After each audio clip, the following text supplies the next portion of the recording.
Welcome back once again to another episode of the Dreamspace Dispatch. It's the third episode of the second season.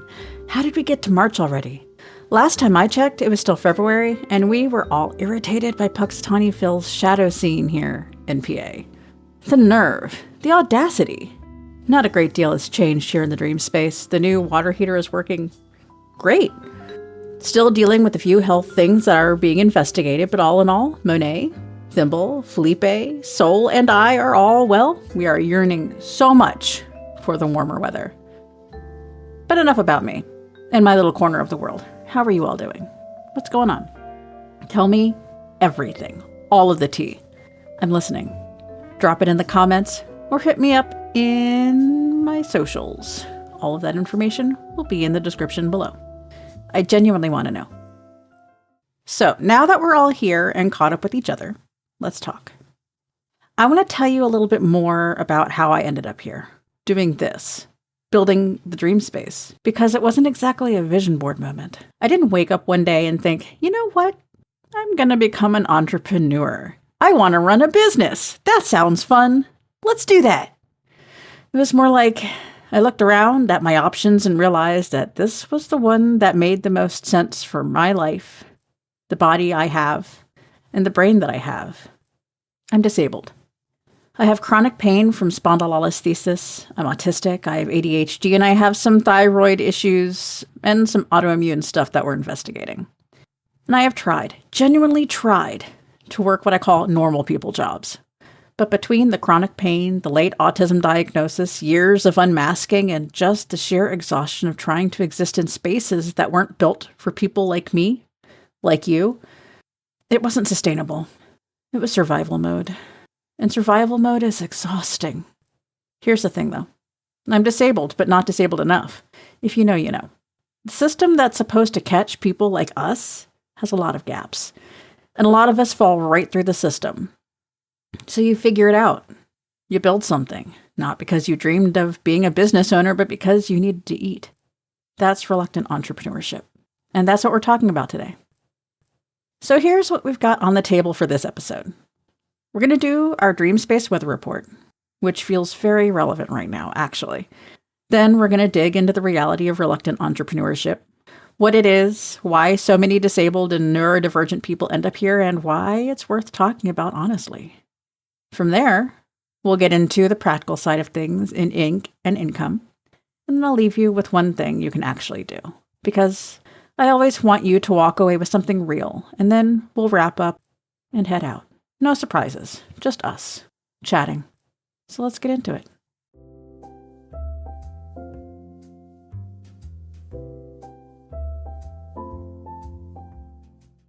So, the Dreamspace weather report this month, huh? Right now, we're overcast, calm, not stormy, not sunny, just that quiet gray sky that's actually kind of peaceful once you stop waiting for it to do something dramatic. We are in maintenance mode over here. It seems like we've been here for a hot minute, hasn't it, though? I'll be honest with you. Maintenance mode isn't glamorous. It's not the montage part of the movie. It's the part they cut out. The part where you're just waiting, letting things settle, trusting that the work you already did is doing what it's supposed to do, even when you can't see it happening. My nervous system, for the record, did not love this at first. I spent the first several months of the Dreamspace in full build mode, hammering, creating, posting, going, and going. And at some point I looked up and realized I was tired in a way that sleep wasn't fixing, which, if you're neurodivergent, you might recognize. And that particular flavor of burnout that sneaks up on you because you weren't paying attention to the signals your body was sending, or maybe you were paying attention and just couldn't quite translate them in time. So we dialed back. 2 blog posts a week instead of 7. Podcast once a month instead of every 2 weeks. Premium content, yes. But sustainable premium content. And then I did something genuinely difficult for me. I let it rest. I let myself rest. I let the foundation we built do its job. So slowly, not dramatically, not all at once, I'm starting to feel the spark come back. Little ideas are flickering, topics I want to talk about, things I want to make. That's the weather. Overcast, calm, and the faintest bit of sun starting to break through on the horizon. And honestly, This is exactly what we were building for.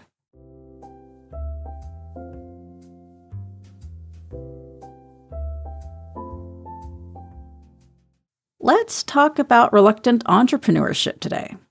I want to start by saying if you've never heard of that term before, you're not alone. I hadn't either. For a long time, I thought I was someone who couldn't make traditional employment work and was figuring it out the hard way. It took a while to realize that there was actually a name for it, and that I wasn't the only one. Reluctant entrepreneurship is exactly what it sounds like. It's not the "I had a dream and I took a leap" story. It's the "I looked at my options and this was the one that didn't break me" story. And for a lot of disabled and neurodivergent people, that's the real origin story, not inspiration, necessity. The reality of it is that it doesn't get talked about enough. The systems that are supposed to support disabled people like you and me in this country, the US, are not great. And I say that with tremendous restraint. SSI and SSDI have asset limits that are frankly medieval. We're talking roughly $2,000 in savings before they start penalizing you.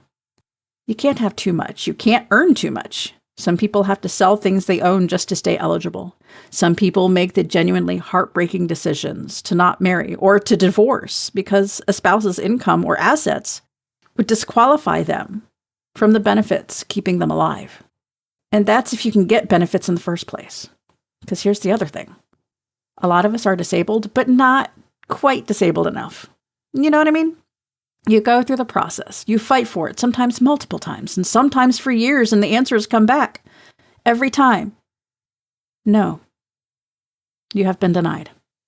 We see that you're struggling, but not quite enough for us to help you, for us to save you, even though you've paid for it, with your taxes, with your income. Come back when things are worse, and in the meantime, figure it out. So you figure it out. What else is there to do? And for a lot of us, people who are creative, who can write, make things, have skills and knowledge and special interests we could talk about forever. Figuring it out looks like building something, a blog, a shop, a service, a podcast in a cozy corner of the internet where you talk to people who get it, where you're building a community, a movement. Not because we dreamed of being business owners, but because we needed to eat.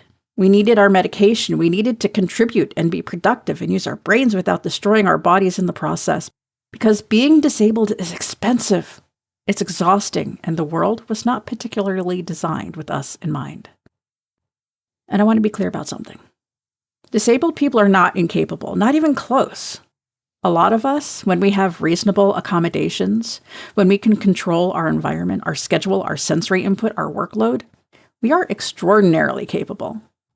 We just can't always get those accommodations in a traditional workplace, so we build our own. We become our own HR department, our own accessibility coordinator, our own schedule maker. We accommodate ourselves because we know how our bodies work better than anyone else does. That's not a consolation prize. That's actually kind of powerful when you think about it. But it's also a lot. Learning to run a business when you just wanted to write or paint or craft or help people. That comes with a whole pile of things nobody warned you about. Marketing, social media, SEO, tech stacks, invoicing, the 17 browser tabs that you have open trying to figure out why your website is doing that thing again. I'm not going to pretend that I love it all. Social media management, for instance, is not my favorite. It is, however, a necessary evil these days, and Buffer is doing the Lord's work. But here's what I found, and what I hear from others in the disabled creator spaces I'm part of, such as the Chronically Cozy Creators Club. I'll link that down below too. A lot of us come to genuinely love what we've built, not because we wanted to be forced into it, but because when you build something around your actual needs, your actual brain, your actual body, it starts to feel like yours in a way that nothing else quite has before. That matters. And that's worth talking about because if you're out there right now in survival mode, trying to figure out how to support yourself and your family without destroying what little health you have left, I want you to know that this path exists. It's not easy, but it's real, and people are doing it, and you don't have to figure it out alone. And that's why we're here.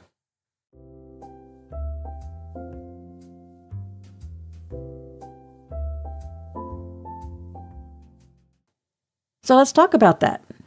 Ink and income. Let's talk about what it actually looks like in practice, because that's what the Dreamspace is all about, what ink and income is about. It's about taking the real stuff and figuring out how it translates into something sustainable, something that could actually support you. And I want to start with the most important thing I know about this, which is the simplest. Write what you know. That's it. That's the secret. You can put that on a t-shirt if you want to. I know there are people out there, and you've probably encountered them with very big words and very complicated frameworks and get-rich-quick schemes and a lot of opinions about what you should be writing about and how and in what format and with what tools. And have you considered their course? And if you do this for 6 months, you're going to make millions of dollars. It's only 4 easy payments, and I need you to hear me when I say, my friends, ignore them. They are not the gatekeepers of this space. Even though they really want to be, you belong here. There are more than enough words and plenty of room for all of us. The internet is enormous. There are readers for every topic, every weird corner of human experience.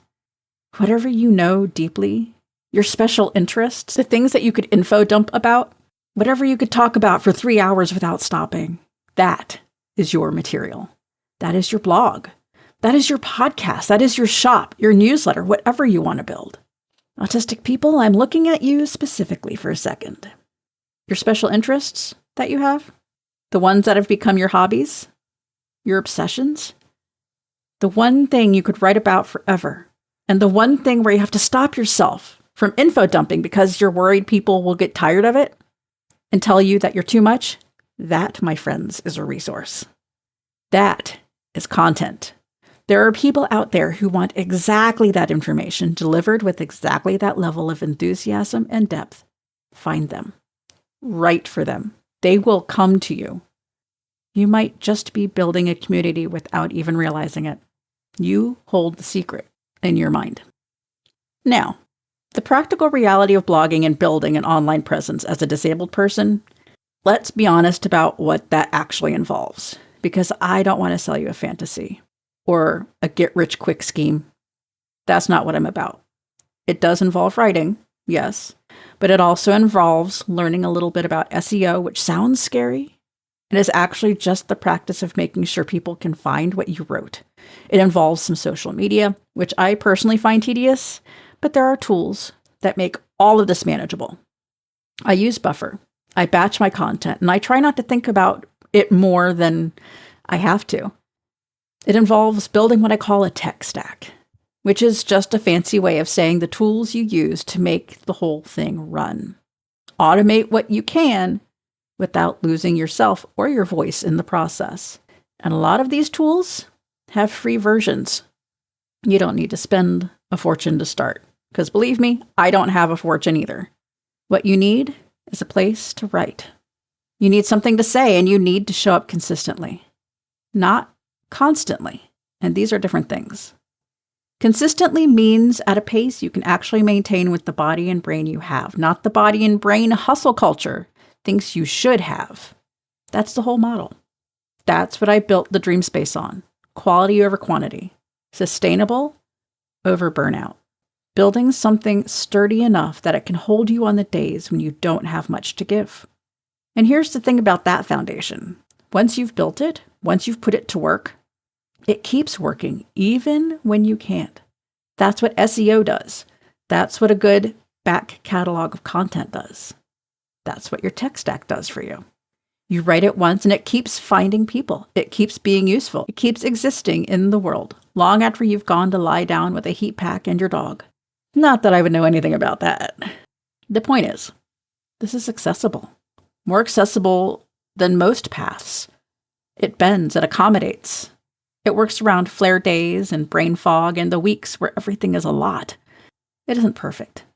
And it is not always glamorous, and there will be days when you're staring at a blank screen, wondering why you thought this was a good idea in the first place. But it's yours. And that changes everything.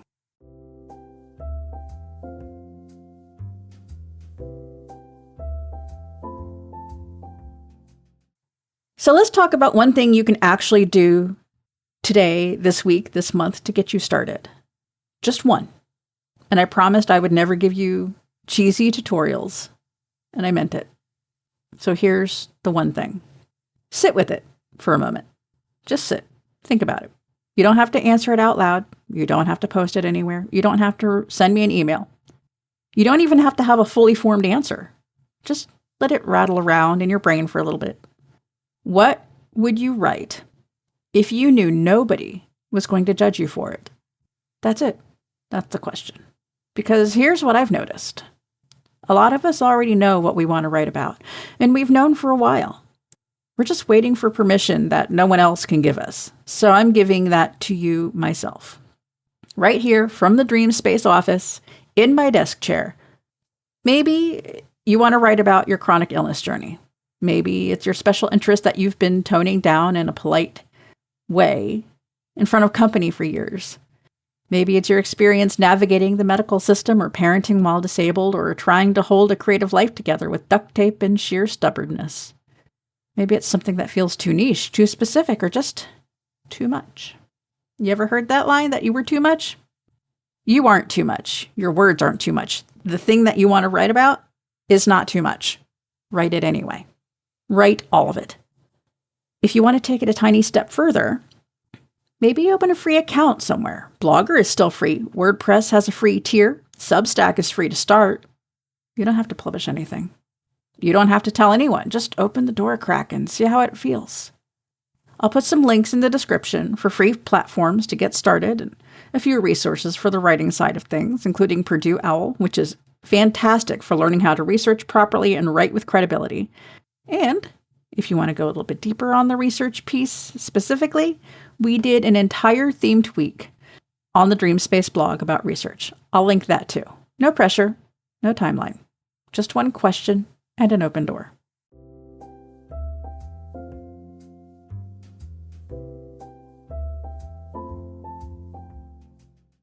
And that's where we're going to land today. No thimble, no soul, no Felipe, just us, you and me. Reluctant entrepreneurship is not the dream they sell you on. It's not the yacht, the passive income, or the morning routine with the green juice. It's messier than that. It's more human than that. It's built out of necessity and stubbornness and the very specific determination of someone who just needed a way through. Not a content funnel or a content farm. None of that sleazy, gross stuff. And if that sounds like something that you're interested in, if you're in that place right now, just trying to figure it out about how to build something sustainable out of what you have and what you know with the body and brain you actually have, I see you. You're not behind. You're not doing it wrong. You're just doing it your way. And your way is valid. You are valid. The ocean is big, my friends. There are words enough for everyone. Come on in.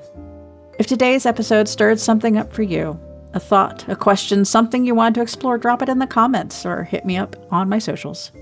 Send me a message. Find me at dreamspacestudio.net. I read everything, genuinely. It's a one-woman show over here, and I really want to know what you're thinking.